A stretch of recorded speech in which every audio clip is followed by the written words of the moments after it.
Alors, quoi de plus frustrant que d'avoir une panne d'antenne de télé lorsqu'on est prêt à regarder un bon match, passer une bonne soirée devant un bon film. Je vous retrouve aujourd'hui donc pour régler un souci de connexion TV. On va parler câble coaxial, fichef, prise murale. Cette vidéo sera composée de deux parties. Une partie qui va concerner le diagnostic d'abord. Je vais vous donner le moyen de trouver l'origine de la panne, le lieu de la panne. Voilà, vous verrez, je vais vous filer une petite astuce. Et puis une deuxième partie qui va concerner la réparation. Et là c'est pareil, j'aurai deux astuces à vous proposer. Des astuces qui vont permettre de bricoler quand on n'a pas exactement le matériel qu'il faut. Le diagnostic. Alors on va mener l'enquête en commençant par les choses les plus simples et puis on va aller vers les choses les plus compliquées. C'est logique. Donc la première chose à faire, c'est l'enquête de voisinage. Et oui, ça se trouve, la panne d'antenne, elle est commune à tout l'immeuble, peut-être tout le quartier. Donc voilà, là on va sonner chez le voisin, on lui pose la question, et puis voilà, ça peut déjà éliminer des choses. Dans le même genre d'idée, si on a une deuxième connexion télé dans son appartement ou sa maison, essayez de brancher avec une autre antenne. Comme ça on va éliminer la panne de la télé. Ensuite, l'étape d'après, ça va être de recenser tout le circuit. On part de la télé. Sur le côté de la télé, il y a la prise d'antenne TV. Ensuite, il y a le câble qui sort d'ici. Il va dans le mur au niveau de la prise murale. Ensuite, le câble part à l'intérieur de la dalle chez moi. Et il ressort dans la gaine technique. Voilà. Et ensuite, on suit ça. On remonte ce câble. On voit qu'il y a une connexion avec un câble qui va au répartiteur qui est situé au-dessus. Et là, je me suis arrêté ici parce qu'effectivement, ça ne sera pas le sujet. Je ne vais pas toucher aux parties, au boîtier électronique ou au répartiteur. On commence par tester les connexions. Donc la connexion à la télé, on la bouge un petit peu pour voir si on arrive à rétablir du signal. Voilà, si c'est le cas, c'est tout bénef, c'est gagné. On fait la même chose sur la prise murale. Moi, dans mon cas, je suis allé même jusque dans la gaine technique et j'ai bougé un petit peu. Voilà. Bon, a priori, rien n'y a fait, c'était pas le problème. L'étape d'après, c'est qu'on va prendre des mesures. Alors c'est le moment où je vais disparaître et vous allez me retrouver sur mon bureau en mode c'est pas sorcier avec ma petite maquette du câble coaxial. Un petit peu de théorie pour bien comprendre comment on va localiser la panne. Alors d'abord, l'anatomie du câble coaxial avec cette maquette. Au centre, un fil conducteur entouré d'une gaine isolante, entouré d'une tresse. Pour la suite, on va considérer que le câble est constitué de deux fils conducteurs isolés l'un de l'autre, comme la plupart des câbles traditionnels. Ça sera plus simple pour comprendre tous nos tests. Quelle panne recherchons-nous? Il y en a deux types, soit le court-circuit, soit la section du câble. Je vous rappelle que les courts-circuits se produisent quand deux fils isolés entrent en contact inopinément. Voilà ce que cela donne sur la maquette. On peut imaginer que ce câble a été légèrement sectionné, la gaine a été sectionnée au milieu, et qu'il y a ensuite un contact ici entre l'âme et la tresse. Voilà, on rentre en court-circuit. Imaginez que ce câble est relié d'une part à la télé de ce côté, d'autre part à l'antenne ici. Donc le circuit qui part de l'antenne va ici, normalement devrait aller jusqu'à la télé et revenir ici à l'antenne. Voilà. Et en fait là ici ce qui va se passer c'est que le signal va partir, va toucher ici la zone qui est en contact, en court-circuit, et revenir. Et là vous m'accorderez bien que ce circuit-là est plus court que celui-là. Voilà, c'est donc le court-circuit. Et on va mettre en évidence le court-circuit avec une mesure de résistance. La deuxième panne, c'est la rupture de circuit. Alors, l'astuce pour tester cette deuxième panne, c'est d'utiliser un conducteur qu'on a dans toutes les cuisines, l'aluminium. L'aluminium, voilà. Donc, vous créez un pont entre l'âme du câble et la tresse, de cette façon, de façon à créer un circuit tout du long. Et ensuite, avec un testeur ou un mètre, vous mesurez ici la résistance du circuit. S'il y a une résistance, ça veut dire que le câble est continu.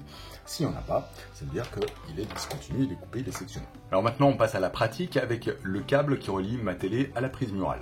Donc on va faire, on va tester le circuit, le court-circuit, on va tester la continuité du câble. J'ai préparé le multimètre. Alors le multimètre, je vais le positionner en ohmmètre. Et donc je vais faire une première prise de mesure entre l'extérieur du câble, ici, et puis l'intérieur, l'âme du câble, ici. Et vous voyez qu'il n'y a pas de résistance. Alors je vais faire la preuve que ça fonctionne bien quand même, la prise de résistance, regardez, voilà. Okay, là on a bien une résistance qui est prise quand on ferme le circuit. Donc c'est très bien. Dans un premier temps, on n'a pas de court-circuit. Donc la deuxième chose qu'on va tester, ce qu'on a dit, c'est la continuité du circuit. Donc pour cela, l'astuce dont on a parlé, c'est la petite boulette d'aluminium. Donc je vais la placer à une extrémité, voilà. Et en faisant ça, donc là maintenant, une fois que j'ai mis cette boulette ici, voilà, j'ai fermé le circuit. Donc là, on voit, il y a un circuit qui est entre tout l'extérieur du câble, ça revient par le centre et ça arrive ici. Donc si je prends une mesure maintenant entre l'extérieur et l'intérieur, il doit y avoir un circuit. On va voir ça tout de suite. Voilà, c'est bien le cas, ça réagit. On a donc validé que ce segment de la transmission du signal de l'antenne TV fonctionne parfaitement. J'espère que la démonstration est très claire, on va passer à la suite. Pour démontrer l'ensemble du diagnostic, j'ai réalisé un schéma assez plus simple que de vous faire courir dans l'appartement avec la caméra. Alors, quel est le principe? J'ai commencé par prendre une mesure de résistance, donc le circuit étant bien ouvert entre ces deux points, j'ai pris une mesure de résistance entre l'extérieur et l'âme de la fiche télé. Et il se trouve qu'à ce moment-là, j'ai eu un court-circuit. En tout cas, j'avais une résistance, donc il y avait un court-circuit. Ensuite, eh bien, j'ai débranché tout simplement le câble TV, et puis j'ai fait à nouveau une prise de mesure au niveau de la prise murale entre l'extérieur et l'âme. Voilà. Et à nouveau, j'ai eu un court-circuit. En tout cas, j'avais une résistance. Donc ça indiquait qu'il y avait là-dedans un court-circuit. Donc ensuite, eh bien, je suis allé plus loin. J'ai démonté la prise murale pour voir apparaître vraiment le câble en lui-même. Donc j'ai fait une prise entre la tresse conductrice et puis l'âme. Et à nouveau, j'ai eu une résistance. Donc je suis allé au bout parce que j'en avais marre, je voulais quand même vraiment trouver la cause de la panne. Donc j'ai enlevé la fiche F et ce coup-ci, j'ai fait une prise et là, ça fonctionnait. Il n'y avait plus de mesure de résistance. Donc voilà, j'étais content parce que j'avais prouvé que le câble qui est dans mon sol était fonctionnel. Et ça, c'était plutôt intéressant parce que l'alternative, ça aurait été de poser une boulotte. J'avais pas tellement envie de faire ça. Donc ensuite, je me suis occupé des deux points qui posaient problème. D'une part, la fiche F ici, donc là c'est certain qu'il y avait un souci. Et maintenant, en ce qui concerne la prise murale, c'est très difficile de savoir si oui ou non il y avait un problème, mais comme elle était vieille, j'en ai profité pour la changer. Et donc, voilà, on est arrivé au diagnostic, à la fin du diagnostic, et maintenant on va passer à la réparation. Bien, on va attaquer la réparation par la fiche F qui est dans la gaine technique. Elle va me permettre de vous présenter les deux astuces que j'ai trouvées, je les ai répliquées aussi sur la partie prise murale. Voilà. Et pour que ça soit plus simple, on va passer sur mon bureau et j'ai reproduit ce que j'ai trouvé dans la gaine. Alors vous voyez ici, donc, ce câble blanc représente celui qui allait dans le boîtier où il y avait les répartiteurs, donc il était en haut. Et ce câble ici, légèrement jauni, c'est un câble qui est un peu plus vieux, représente le câble qui passe dans le sol de mon appartement. Voilà, alors j'en profite pour vous faire remarquer tout de suite, vous voyez il y a des diamètres différents de câbles. Alors c'est important quand vous allez en acheter, choisissez donc le bon câble qu'il vous faut. Deuxième remarque, pendant qu'on est là, je vous montre aussi, ici on voit un 19 VATCA. Ce chiffre 19 correspond à une perte de signal de 19 dB pour 100 mètres de câble. Voilà, donc plus le chiffre est petit et meilleure est la qualité du câble. Alors quel était le problème? On voit qu'ici le diamètre n'était pas suffisant et regardez, le câble sort tout seul. Alors il y avait un petit peu de Chatterton, de scotch autour pour maintenir tout ça, mais voilà, je pense que ça, cette chose n'allait pas du tout. Donc j'ai d'abord tout enlevé, on va enlever les deux prises F, donc voilà une première. Voilà, donc là ici on a la jonction mâle-mâle entre les deux, ici voilà une jonction mâle-mâle. Et puis je vais enlever de l'autre côté, tant qu'on y est on va tout faire. On repart de zéro et je vais vous montrer comment on fabrique une prise F à partir d'un câble à partir du début. Donc, et là ici je vais enlever, voilà. Donc là on a au départ une section comme ça. Donc c'est extrêmement simple. Avec une pince ou même un cutter, ça marche très bien. On fait une entaille tout autour du câble, voilà. En tordant un petit peu, on vérifie qu'on a bien sectionné. On fait attention à ne pas aller trop loin non plus pour ne pas abîmer la tresse. Voilà. Et quand on a fait tout le tour, voilà, hop, on peut tirer dessus, et voilà. Donc là, ça laisse apparaître la tresse de conducteur, et puis un petit blindage autour, comme ça. On écarte tout ça, voilà. Et alors, donc pour la fiche F, on va couper le diélectrique, donc c'est la gaine blanche. Ici, on va le couper à peu près 3 mm, voilà, de l'endroit où on on a retourné la tresse. Voilà. On enlève. Et là, on voit apparaître une âme rigide, comme ça, monobrin, très, très solide. Donc là, c'est extrêmement intéressant parce que pour toutes les manipulations de fiches sur un câble coaxial, on a besoin en général de faire rentrer l'âme dans une autre fiche. Et donc là, quand c'est très rigide comme ça facilite grandement les choses. Voilà, maintenant, je prends la fiche F, et puis c'est très simple. Hein. Une fois qu'on a retroussé la tresse et son blindage, il suffit simplement de positionner la fiche F dessus, et ensuite de visser. Voilà, alors on visse très fort. Voilà. Donc on voit qu'on progresse peu à peu, là ici la lame ressort, et on va jusqu'au bout. Voilà. Et voilà, j'y suis. Voilà, donc on voit... Alors, ce qui est extrêmement important, évidemment, hein, vous avez compris, c'est qu'il n'y ait aucun des brins ici qui dépasse de ce côté-là. Parce qu'autrement, c'est là où on serait dans la situation de rentrer en court-circuit. Et puis on vient juste couper à ras, ici, lame en trop. Et voilà, donc là, on a une fiche F parfaite. Donc maintenant, on va s'occuper de la deuxième fiche, celle qui posait problème, dont le diamètre était trop petit. Je vous montre. Voilà, donc si on utilise la fiche F, qu'on la met ici, le diamètre est trop grand et donc il n'y a pas moyen de serrer. On a beau visser, il ne se passe rien. Donc ça, je pense que c'était vraiment un des principaux problèmes. Le deuxième problème, je n'aurais même pu vous montrer ça sur une feuille blanche pour que ce soit plus clair. Voilà, là on voit bien que là, c'est multibrun, tout à fait. Et en plus de ça, donc le problème que ça pose, c'est que si on essaye d'appuyer quelque chose, on imagine qu'on veut rentrer quelque part, par exemple, voilà, je pense régler qu'on veut rentrer ici, et bien quand on appuie, vous voyez, ça tord les brins et on a n'importe quoi.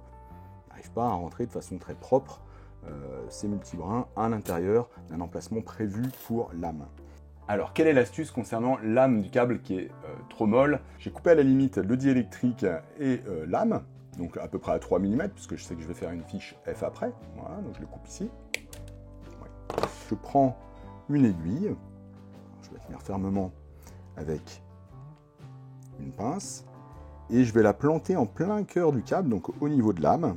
J'ai un conseil, serrez fermement l'aiguille avec votre pince, et puis appuyez de loin avec votre main gauche, de façon à éviter qu'il y ait un accident, que l'aiguille ripe et se plante dans votre main. Voilà. Donc là, on fait ça sérieusement, on vérifie que ça tient bien. Ensuite, je vous conseille une chose aussi, si vous avez le matériel sur place, testez tout de suite le fait que vous n'ayez pas percé trop loin et que vous soyez rentré en contact avec la tresse. Je touche la tresse, je touche ici l'aiguille et je vois qu'il n'y a pas de résistance, donc il n'y a pas de circuit, donc c'est bon, il n'y a aucun problème à ce moment-là. Voilà, donc maintenant on va s'occuper du deuxième problème, le problème du diamètre. Donc là, j'ai pas arraché de matériel en fait, hein, j'ai utilisé le matériel qui était sur place. Donc là, l'idée, c'est d'augmenter le diamètre avec une petite feuille d'aluminium. Comme ça, j'ai pris une feuille d'aluminium, je l'ai doublée, comme ça, à peu près 4 cm, donc ça fait 2 cm. Et voilà, donc là, j'entoure toute la tresse avec un morceau d'aluminium, de façon à regagner un petit peu de diamètre. Il faut être sûr qu'à cet endroit-là, voilà, l'aluminium ne vient pas toucher l'aiguille. Donc ensuite, je repositionne la fiche F. Donc là, pour le coup, elle mord dans l'aluminium. Là, voilà, elle tient un peu mieux. Donc là, je peux visser. Le diélectrique réapparaît, donc il est bien isolé de l'aiguille, enfin de l'âme. Ici, on voit bien qu'il y a toute une zone qui le préserve. On va, à l'aide d'une pince, couper l'aiguille à la limite de la prise.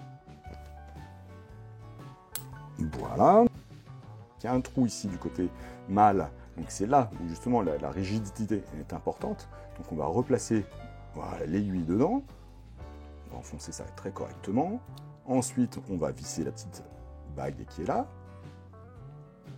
Super. Ok, on aura bien rigidifié ça.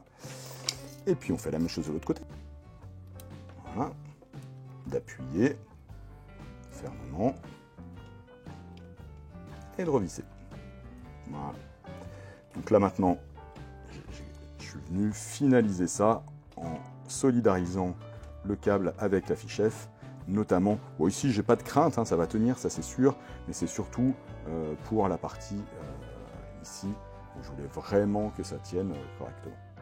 Donc voilà, pour la fiche F, c'est fini. Et maintenant, je peux vous montrer sur la prise murale, mais je vais vous montrer ça, j'avais fait une petite captation quand je le faisais sur place.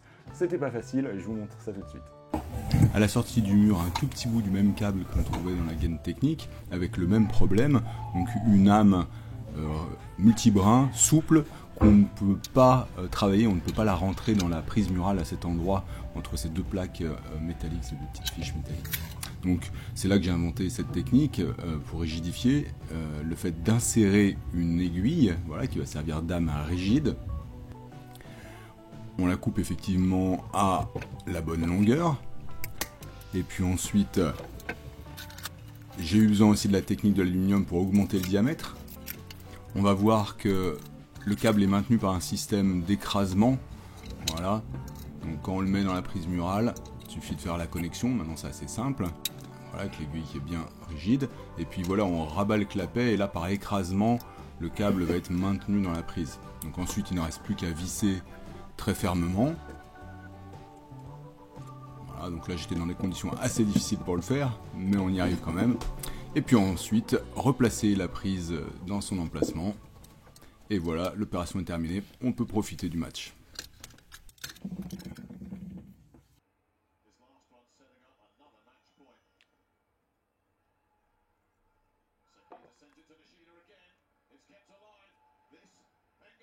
Bah oui! Yes! Yes! Bien, ça valait le coup de réparer. Superbe huitième de finale. Alors, si vous avez aimé les astuces, la petite aiguille pour rigidifier l'âme du câble, si vous avez aimé l'aluminium pour ajuster le diamètre, ou bien la petite boule d'aluminium pour tester la conductivité, lâchez un pouce, commentez, partagez. Voilà. Et si vous n'en avez pas marre de me suivre à chaque fois que j'ai un souci à la maison, eh bien retrouvez-moi pour la prochaine galère domestique que je vais avoir. Et d'ici là, vive l'obsolescence déprogrammée.